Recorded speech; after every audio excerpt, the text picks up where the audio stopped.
ও স্নেহের 2026 সালের নতুন বছরে ক্লাস 6-এর ছাত্রছাত্রী বন্ধুরা, আশা করি তোমার সবাই ভালো আছো। আজ আমরা যে বিষয়টি নিয়ে আলোচনা করব, ক্লাস 6-এর সেকেন্ড ইউনিট টেস্ট অর্থাৎ দ্বিতীয় পর্যায়ক্রমিক মূল্যায়নের ইতিহাসের প্রশ্নপত্র নিয়ে। দেখো সরাসরি স্ক্রিনে ক্লাস 6-এর ইতিহাসের প্রশ্নপত্রটা দেখতে পাচ্ছ। ফুল মার্কস তোমাদের রয়েছে 50, সময় তোমাদের রয়েছে 1 ঘন্টা 30 মিনিট। একের দাগে সঠিক উত্তর নির্বাচন করো যে কোনো 5টি প্রশ্নে, মানে 1 করে 1 × 5 = 5। বৈদিক সমাজে পরিবারের প্রধান ছিলেন বাবা। আর্যসত্য কোন ধর্মের অংশ? বৌদ্ধ। পার্শ্বনাথ ছিলেন জৈন তীর্থঙ্কর। গৌতম বুদ্ধ জন্মেছিলেন শাক্য বংশে। বৌদ্ধিক অর্থাৎ অর্থ জ্ঞান।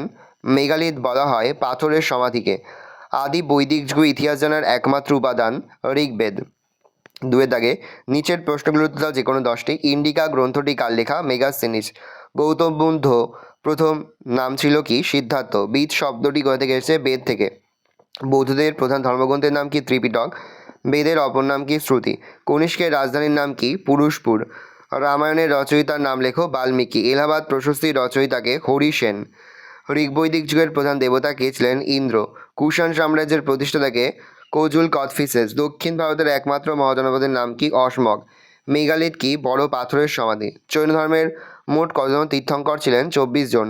চন্দ্রগুপ্ত মৌর্যের রাজধানীর নাম কি ছিল? পাটলিপুত্র। মগধের প্রথম রাজধানী কোথায় ছিল? রাজগৃহ। তুমি তাকে শূন্যস্থান পূরণ করো। আর্য কোনো ড্যাশ শব্দ নয়, জাতিবাচক। বেদ শব্দ এসেছে ড্যাশ শব্দ থেকে? বিদ। ঋগ্বেদে ড্যাশ পদের উল্লেখ নেই? বিন্ধ। অরাজতান্ত্রিক মহাজনপদগুলিকে বলা হতো ড্যাশ? গণরাজ্য। তীর্থঙ্কর বলা হতো ড্যাশকে? জৈন ধর্মের প্রধান প্রচারককে। ড্যাশ শব্দ নাগাদ রাজা হন পুষ্যমিত্র শুঙ্গ। 187।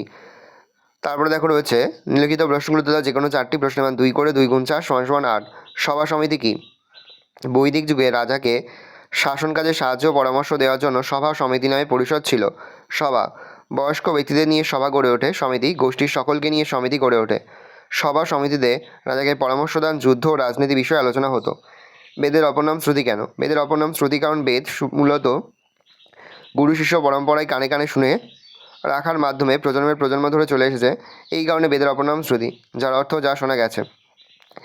ঋগ্বেদে কোন কোন পর্বতের উল্লেখ আছে? ঋগ্বেদে প্রধানত হিমালয় পর্বত এবং কাশ্মীরের মুজবন শৃঙ্গের উল্লেখ আছে। চিত্রধূসর মাটির পাত্র কি? চিত্রধূসর মাটির পাত্র নির্মাণ ছিল আর্য সংস্কৃতির অন্যতম প্রধান বৈশিষ্ট্য। গৃহস্থলীর কাজে আর্যবাসীরা যে মাটির পাত্র তৈরি করত সেগুলো ধূসর রঙের ছিল। পরবর্তী বৈদিক যুগে এই ধূসর রঙের পাত্রগুলির গায়ে ছবি আঁকা হতো। এই ধরনের পাত্রগুলি চিত্রধূসর মাটির পাত্র নামে পরিচিত। দ্বাদশ অঙ্গ বলতে বুঝো বল্লভীয় ধর্মসভায় জৈনদের পালনীয় ধর্মীয় রীতিনীতির সঙ্গে অঙ্গ উপাঙ্গ মূল সূত্র যোগ করা হয়। এগুলিকে একত্রে দ্বাদশ অঙ্গ বলে। এই দ্বাদশ অঙ্গ জৈনদের একটি প্রধান ধর্মগ্রন্থ। বৈদিক সমাজ কটি শ্রেণীতে বিভক্ত ছিল? কি কি? বৈদিক সমাজ 4টি শ্রেণীতে বিভক্ত ছিল: ব্রাহ্মণ, ক্ষত্রিয়, বৈশ্য, শূদ্র। শ্বেতাম্বর কাদের বলা হয়? উত্তর ভারত থেকে যাওয়া জৈনরা পার্শ্বনাথের অনুশাসন মেনে শ্বেত বস্ত্র বা সাদা কাপড় পরতেন। এরা শ্বেতাম্বর নামে পরিচিত। শ্বেতাম্বরদের নেতা ছিলেন স্থূলভদ্র। দশরাজ যুদ্ধ বলতে কী বোঝো? দশরাজ যুদ্ধ ছিল প্রাচীন ভারতে সংগঠিত একটি যুদ্ধ, যেখানে ভারত উপজাতির রাজা সুদাস 10 জন রাজার একটি জোটকে পরাজিত করেন। এই যুদ্ধটি ঋগ্বেদের 7ম মণ্ডলে বর্ণিত আছে এবং এটি পারঞ্চি নদীর তীরে সংঘটিত হয়েছিল। এই যুদ্ধের ফলে ভারতরা পাঞ্জাব অঞ্চলে নিজেদের প্রভাব বিস্তার করতে সক্ষম হয়। ক্ষত্রপ কাদের বলে? ক্ষত্র, মহাক্ষত্র শব্দগুলি রাজকীয় উপাধি। পারস্যের রাজা বা প্রদেশগুলিকে স্ট্র্যাপি বলা হতো। এই স্ট্র্যাপির শাসক স্ট্র্যাপ শব্দের ধ্বনি বিকৃত ঘটে হয়েছে ক্ষত্রপ। শক রাজারা মধ্য পশ্চিম ভারতের রাজ্য গড়ে তুলে এই ক্ষত্র মহাক্ষত্র উপাধি নেন। 5 দাগে লিখিত প্রশ্নগুলির উত্তর দাও যে কোনো 4টি প্রশ্নের মান 3 করে 3 × 4 = 12। টিকা লেখো। এলাহাবাদ প্রশস্তি। ভূমিকা 1 দিয়ে রচয়িতা, 2 দিয়ে গুরুত্ব। ত্রিরত্ন কি? দেখে নাও। তারপর টিকা লেখো। চতুরাশ্রম প্রথা, ভেরি ভেরি ইম্পর্টেন্ট, দেখে নাও। তারপর দেখো রয়েছে পঞ্চম মহাব্রত, খুবই গুরুত্বপূর্ণ। তারপরে মৌর্য সম্রাটরা কেন গুপ্তচর নিয়োগ করতেন? দেখে নাও। নেক্সট নিম্নলিখিত যে কোনো 2টি প্রশ্ন উত্তর দাও। বৈদিক সমাজে নারীদের অবস্থা সম্পর্কে আলোচনা করো। দেখে নাও। নেক্সট দেখো, দিগম্বর কাকে বলে? টিকা লেখো। অষ্টাঙ্গিক মার্ক 2 + 3। দেখো পার্ট মার্কিং আছে। দিগম্বরও ভেরি ভেরি ইম্পর্টেন্ট, আর অষ্টাঙ্গিক মার্ক তো আরও গুরুত্বপূর্ণ বেশি। শাশুড়ি সম্রাট সমুদ্রগুলির কৃতিত্ব। দেখে নাও। 1 রাজ্য জয়, 2 শাশুড়ির কর্তৃত্ব, 3 বহুমুখী প্রতিভা, 4 বিদ্যোৎসাহিতা, 5 সার্বভৌমত্ব প্রতিষ্ঠা, 6 পরধর্ম সহিষ্ণুতা।